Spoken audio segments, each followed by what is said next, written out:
Yogani, are you there? I'm here. Yay, we did it. Hello. Thank you, Rick, for helping.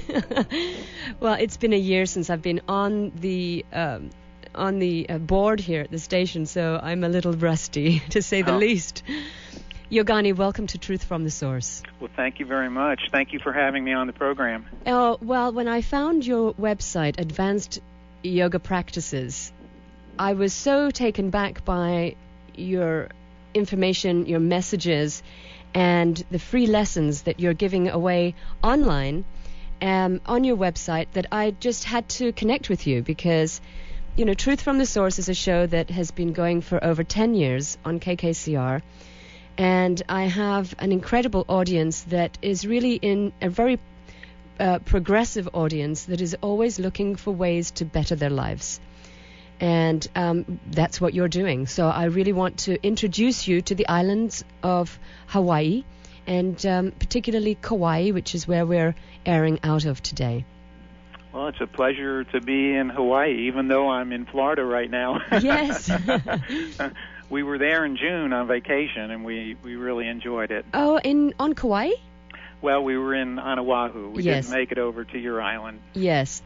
Well, first of all, I'm going to let our listening audience know that if they want to go straight to Yogani's website and see what I'm talking about, you can at www.aypsite.org. That's Advanced Yoga Practices site.org. And have a browse around there. But Yogani, let's you and I fill in the details in regards to what this is really all about. It's about enlightenment, isn't it?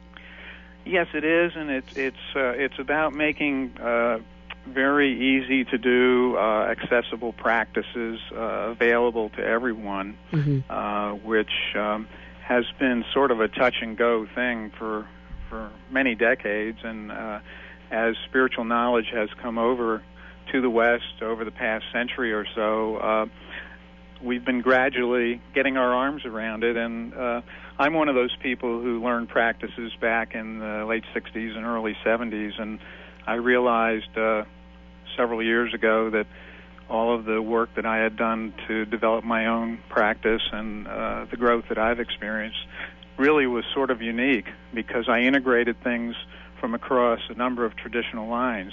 So basically what I did about 5 years ago was started writing lessons on the Internet in a Yahoo group, and the following kept growing right from the beginning, and it ended up as a website and a large support forum and a rather large worldwide audience. And I think the reason it's drawn some attention is because it's really just a way for everybody to sit down at home and meditate and do other practices and go as far as they would like with methods that can be used at home and are compatible with a normal life, like we all live, going out to work and raising a family and so on. Absolutely. Now, one of the things that struck me, I've had my own yogic practices for 20 years or so, and was trained in India, and one of the things that you struck a chord with me is that you have these open discussions with your students, and if you have a problem, if someone has a problem with their meditation practice, you're not on your own, and you don't have to go to India, and you don't have to be a part of any particular group to get more information, more knowledge, and more wisdom.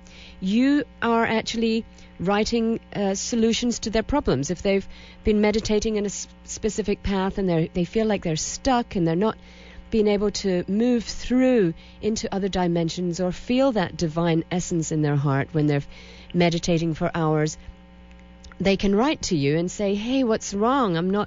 Something's not happening and I'm not moving forward. And you open up these dialogues and discussions with people in an open forum where they get to realize that that's okay. This is a part of the path.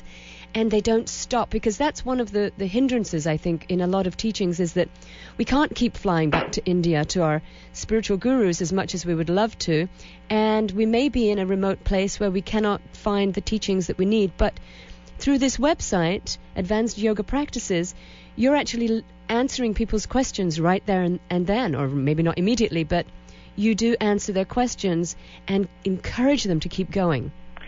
Well, we certainly try, and it's true that support has been one of the real difficult things over the years because of the way teaching systems have been traditionally structured, where you don't have access as much as you might need. And from the very beginning, I was amazed at the amount of email I started getting. In fact, it was almost too much, and which is why we started the support forums several years ago. And by now, 5 years later, there are many people within AYP in the community coming from all different backgrounds who are using the who are able to help each other and new people who are coming in. So I'm not alone in this anymore. And of course, I'm always there to help, and there's still more writing to do. Yes. On top of the 11 books that have been written so far. It's kind of hard to believe we've come so far so fast in 5 years, but here we are. Well, I really believe that the world is asking for these deep spiritual practices now. I believe that we're ready for them, and that we are ready for enlightenment. We're ready to be uplifted, and we're ready to really receive these initiations and these teachings. You've got teachings that start from basic instructions on meditation into deep meditation, how to pace yourself in these teachings, spiral breathing, pranayama, all sorts of teachings that are really helping an individual to not just sit and meditate, but to actually live a life of a yogi in their everyday, and incorporate it into everyday living, which I think is really vital, because not everybody is ready to either become a monk or a nun and disappear from the world.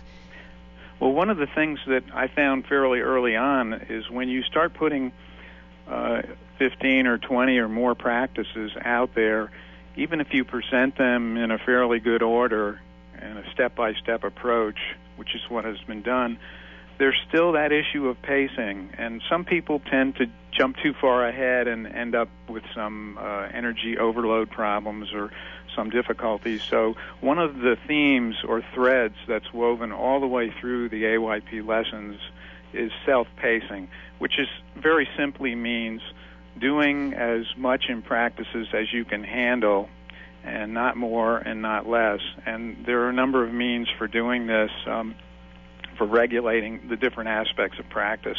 And, this is something that I think is fairly unique to what we're doing, because we're operating real time with people coming in and starting these practices. And as soon as they hit a problem, bam, we know right away. And so we have to address it. And the whole sort of the art of self-pacing has evolved out of this. Of course, I've been doing this for decades.